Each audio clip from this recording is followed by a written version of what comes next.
નેપાળમાં પડી પ્રચંડ સરકાર વિશ્વાસ મત હાંસલ કરવા રહ્યા નિષ્ફળ 19 મહિનાથી સરકાર ચલાવી રહ્યા હતા પુષ્પદલન કમલ પ્રચંડ।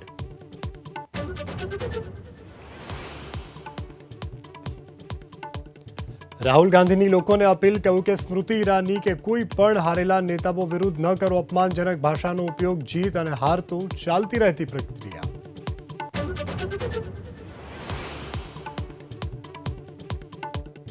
અમદાવાદના મોરૈયામાં બોગસ તબીબ મેહુલ ચાવડાની ઝડપાઈ। વધુ એક બોગસ ક્લિનિક, આરોગ્ય વિભાગની ટીમ પહોંચે તે પહેલા તબીબ સાધન સામગ્રી લઈને ફરાર।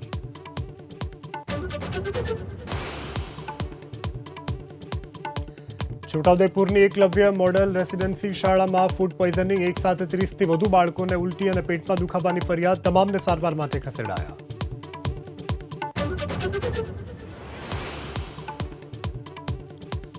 આજે લગ્નના બંધને બંધાશે મુકેશ અંબાણીના નાના પુત્ર અનંત। રાધિકા મર્ચન્ટની સાથે 7 ફેરા ફરશે। દેશ અને દુનિયાના દિગ્ગજ પહોંચ્યા મુંબઈ।